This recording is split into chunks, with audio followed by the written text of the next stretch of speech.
Je vous propose d'entendre maintenant la troisième partie de la bulle d'indiction du jubilé de 2025 du pape François. Troisième partie qui s'intitule « Signe d'espérance ». Numéro 7. Outre le fait de puiser l'espérance dans la grâce de Dieu, nous sommes appelés à la redécouvrir également dans les signes des temps que le Seigneur nous offre.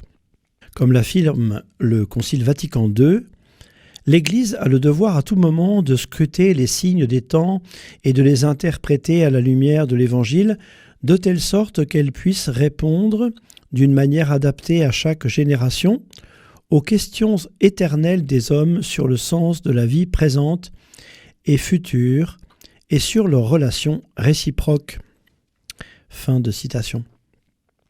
Il faut donc prêter attention à tout le bien qui est présent dans le monde pour ne pas tomber dans la tentation de se considérer dépassé par le mal et par la violence. Mais les signes des temps qui renferment l'aspiration du cœur humain, ayant besoin de la présence salvifique de Dieu, demandent à être transformés en signes d'espérance. Numéro 8. Le premier signe d'espérance doit se traduire par la paix pour le monde plongé une fois encore dans la tragédie de la guerre.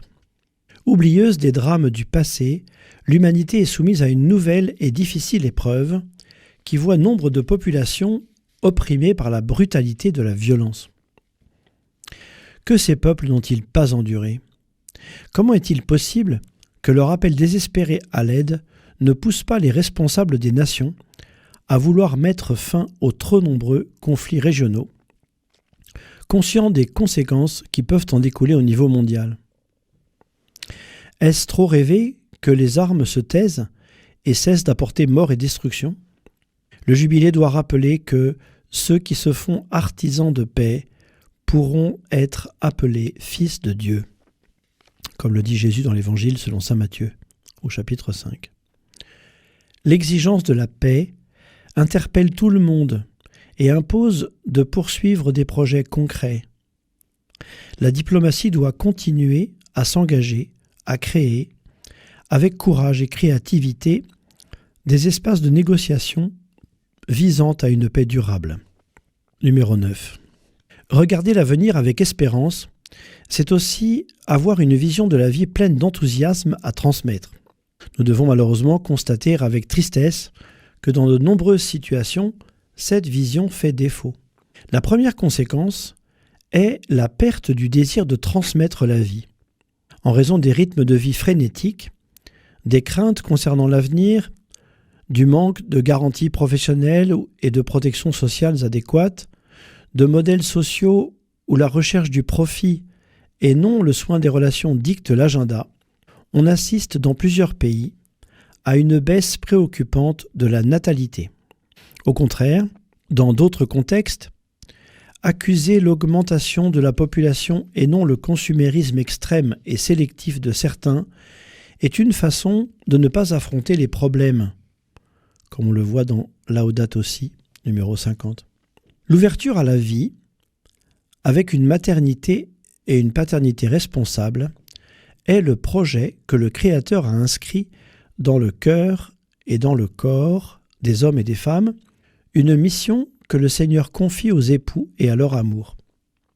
Il est urgent que, outre l'engagement législatif des États, ils aient le soutien convaincu des communautés croyantes et de la communauté civile dans toutes ses composantes, car le désir des jeunes d'engendrer de nouveaux enfants comme fruit de la fécondité de leur amour donne son avenir à toute société.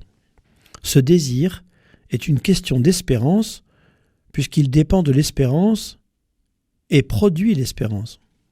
La communauté chrétienne doit être la première à soutenir une alliance sociale pour l'espérance, qui soit inclusive et non idéologique, et qui travaille à un avenir marqué par le sourire de nombre d'enfants qui viendront remplir de trop nombreux berceaux vides en plusieurs lieux du monde.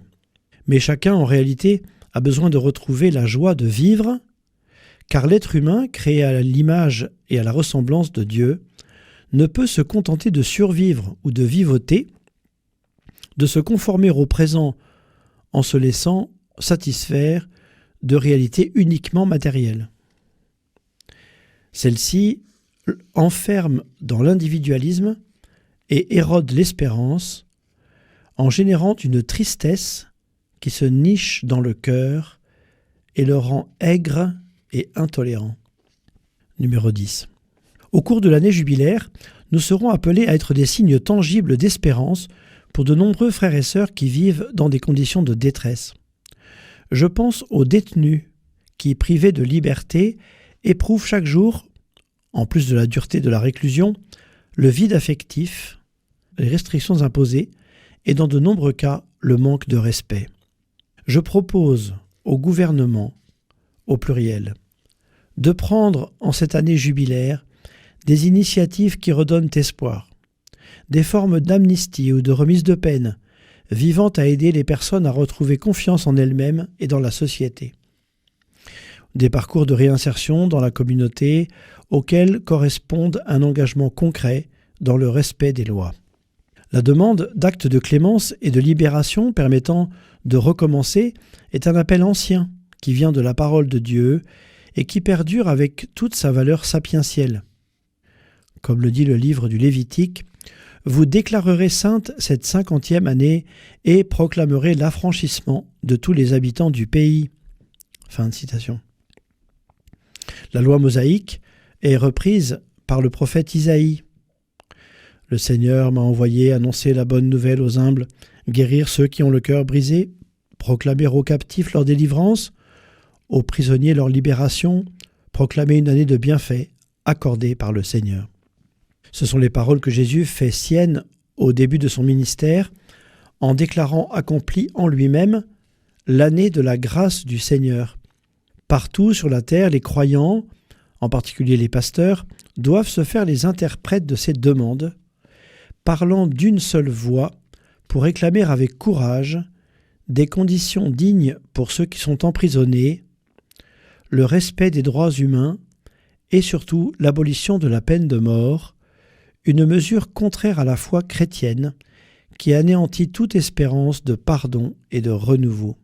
Pour offrir aux détenus un signe concret de proximité, je désire ouvrir moi-même une porte sainte dans une prison, afin qu'elle soit pour eux un symbole qui invite à regarder l'avenir avec espérance et un nouvel engagement de vie. Numéro 11. Des signes d'espérance devront être offerts aux malades, qu'ils soient à la maison ou à l'hôpital. Leurs souffrances doivent pouvoir trouver un soulagement dans la proximité de personnes qui les visitent et dans l'affection qu'ils reçoivent. Les œuvres de miséricorde sont aussi des œuvres d'espérance qui réveillent dans les cœurs des sentiments de gratitude, et que la gratitude atteigne tous les professionnels de la santé qui, dans des conditions souvent difficiles, exercent leur mission avec un soin attentif pour les personnes malades et les plus fragiles. Qu'il y ait une attention inclusive envers ceux qui, se trouvant dans des conditions de vie particulièrement pénibles, font l'expérience de leur faiblesse, en particulier s'ils souffrent de pathologies ou de handicaps limitant grandement leur autonomie personnelle. Le soin envers eux est un hymne à la dignité humaine, un chant d'espérance qui appelle l'agir harmonieux de toute la société. Numéro 12.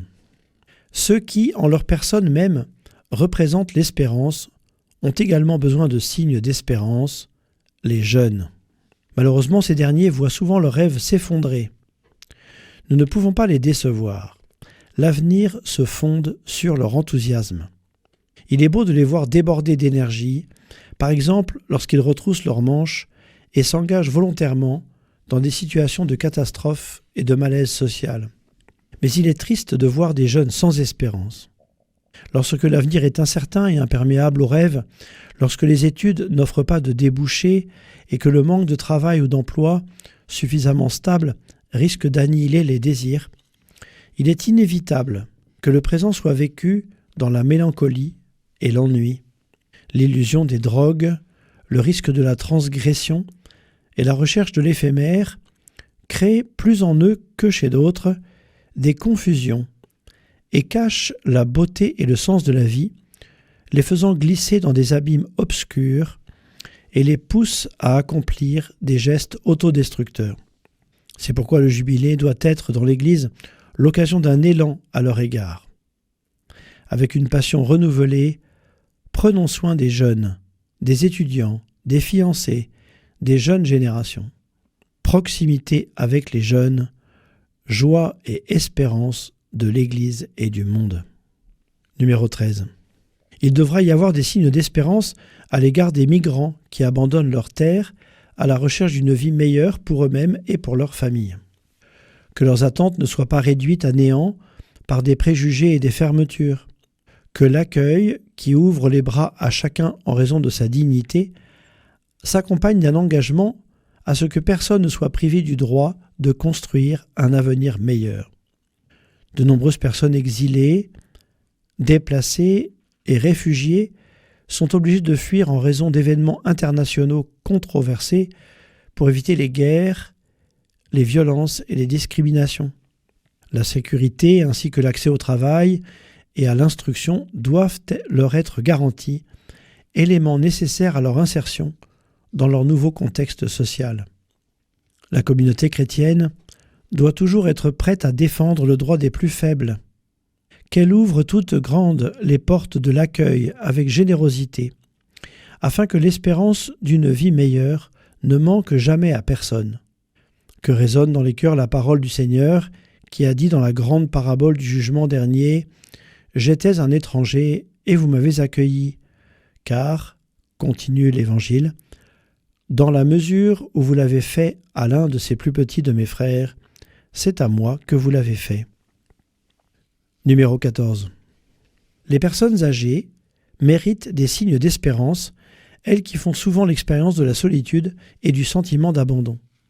Valoriser le trésor qu'elles sont, leur expérience de la vie, la sagesse dont elles sont porteuses et la contribution qu'elles sont en mesure d'offrir est un engagement pour la communauté chrétienne et pour la société civile, appelée à travailler ensemble à l'alliance entre les générations.